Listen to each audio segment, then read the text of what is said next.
3. Oroco this morning just had a press release on 3 holes from the south. So I'm sitting down with Malte and we're going to talk about that. Malte, thanks for joining me. Good morning, Marius. Yeah, we already got the next news release. And yeah, before we get started, would like to say thank you for all the amazing support. Many messages, some of you are sharing personal stories as well. So feels really good. And thank you for all the donations. I really appreciate it. If you don't know what he's talking about, there was a life-changing event for him, and I made a video about helping him. I sent you to the GoFundMe page, and so if you want to help out and you didn't do it yet, one more time, including the link in the description below, so you can make a difference. And with that being said, let's go ahead and get started. Sounds good. Here we go. I put together just a few decks this morning.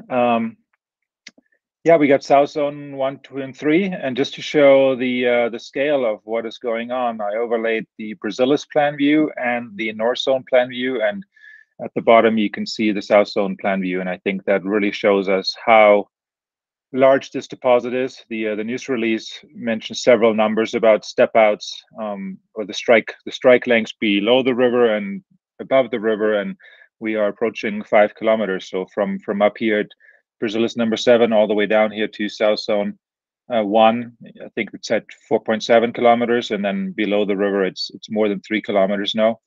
And while I was aligning these, I had to make the canvas bigger and bigger, because the South Zone could really be that big. And we got the North Zone up here and kind of highlighted the historical core, and here we are down here in the South Zone, and they're going to close this gap. So this is the bottom of the North Zone right here. That's the furthest southerly hole they're drilling in the North Zone, and then in North Zone, and down here with the South Zone. And so I think with the upcoming South Zone holes, I think they mentioned that they're going to keep drilling for another 3 or 4 weeks in the South Zone. They're going to try to close this gap. And the holes we visited, Mario, when you were there, I think they were kind of around in this area, because we went to 8, 9, and 10, I believe. So this is going to be one contiguous area right here, 3.5 kilometers of strike. So the scale of the deposit, I think, is now finally coming into picture. We don't have to talk about historical results anymore. We can actually have current data now, where we can show how big the deposit really is. And then we don't have the results are quite something as well. If we go to South Zone 3 first, they're always starting north to south. So here we got number 3, and that's a North Zone level hole right there, right? The historical holes in the South Zone were quite shallow. A lot of them were only 150 meter.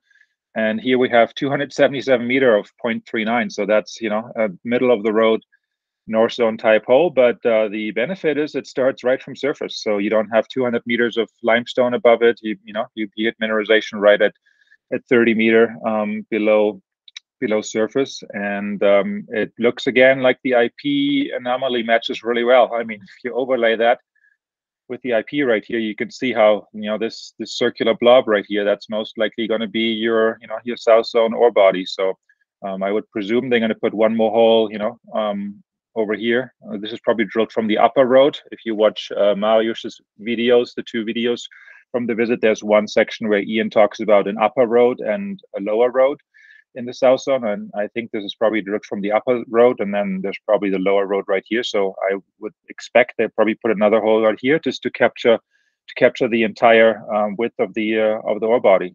So really good hole. South Zone 3, South Zone 1, same thing. Probably drilled from the upper road. Hopefully they'll put another one, further to the west. And again, 271 meter, 0.37, good grade, close from surface, matches the historical right there. Actually a little better than historical. I mean, historicals are 0.3, 0.32 up here. So, we got them 0.37. There's probably some higher grade in there as well, but Oroco kind of always mushes everything together. But that's a good hole. Very low strip ratio. And then we got Well, and then for the Yep. historical, I don't think they were including credit from other No, metals, no. right? Yeah, yeah, exactly. There was no metals, and as the news release said, this is largely outside the historical grade shell, or there was no grade shell on the south zone, but it's largely outside the historical mineralized zone. And in the south zone, because the holes were spaced so far apart historically, there really was not that much in terms of tonnage. And so if you look at 3 and then 1, that's a massive amount of copper added today, and there's no reason to believe that the next 10 or 15 holes in the south zone won't continue that as we get further north towards the north zone. And then we got number 2 right here, and again matches the IP anomaly, as we found out that the hot pink color right here, in the middle, that's often pyrite, pink probably pyrite. So kind of matches that. Not everything will always be continuous copper, but a grade's a little lower. This is probably drilled from the lower road right here. Though they'll probably put another one, from the upper road, just to have that spacing. I think the spacing between holes 150, 250 meter, maybe. I think they were talking about, when we were there, how the south zone is more of a traditional porphyry copper mineralization, and so they should be able to space the holes further apart, because it is more regular, more in the north zone.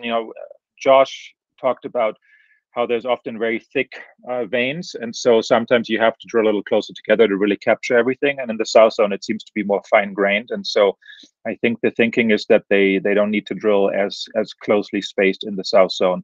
And then so I like the holes. I like that everything is from surface, low strip ratio, good grade, and looks like the south zone is just going to be another north zone, but possibly a lot bigger. I mean, if you look at this plan view, again, you can see, that's the entire north zone right here, and here we have the south zone, and this is not the end of the south zone. I mean, this would continue further south. The news release said it too, that they're focusing on the northern part of the south zone. So, they might do a few step outs maybe to indicate, hey, this keeps going for another kilometer or 1.5 kilometers. There's also the east side of the south zone. If we look at the IP anomaly, we can see how there's another anomaly on this side of the hill, which I don't think we're going to drill that, because at some point we have to wrap this up and prep it for sale. But maybe they'll do a step out. Maybe if we drill a little more next year, maybe they'll do a hole or two. But there's a good chance that this ore body is contiguous and kind of continues under the entire hillside, and then all you have to do is blow the top off right here, and you got a very low strip ratio mine, and someone is going to be very happy to mine this for the next 20 or 30 years. I mean, the south zone could just continue and have a lot of potential. And then there's a nice little tidbit at the end of the news release, and I always say it, you've got to read till the end. You got to, Oroco always gives you a lot of information, be it on the verified viewer, be it in the Tory Hills videos where, Adam drops a few hints sometimes, be it on Twitter or wherever. If you keep your eyes open, you always find something. And here we go on the news release. We were at 72.3% interest, and now we are at 85.5. So we matched that threshold of $30 million investment spending on the property. And so, with the previous dilution formula, it went up to 85.5. So that's basically today, as for the normal shareholder, your shares just became 13.3% more valuable. So, and I think, maybe the market hasn't seen that yet. Last time that happened, when we went did we go from like in the 60s to 72.3 or something, right? We added some value back in May, I think, of 2021. The market reacted really favorable, because basically this is free money for the shareholder. You suddenly own more than 10% more of the deposit. And I think Adam has talked about it in the past, how they're going to work on the next formula to further increase Oroco's interest in the core concessions. So good news all around. The thesis holds strong. Oroco is a massive deposit. Good grades, especially because they're close from surface, matches the IP anomaly, and that's That's really good. It's all about confidence. While visiting, Ian kept telling me it's all about confidence. Confidence in the data, confidence in the deposit, confidence in the infrastructure, confidence in the community support that they have fostered. And those are all things you can see and you can feel while you're there on site, right? All the facilities are top notch, and so whoever comes to visit and takes a look, they can, from the front gate all the way until they leave. It's all about showing them that this is a world-class deposit with world-class people working on it. And yeah, I like what I'm seeing both on the ground and in this latest news release. I think let's leave it at that. Sounds good.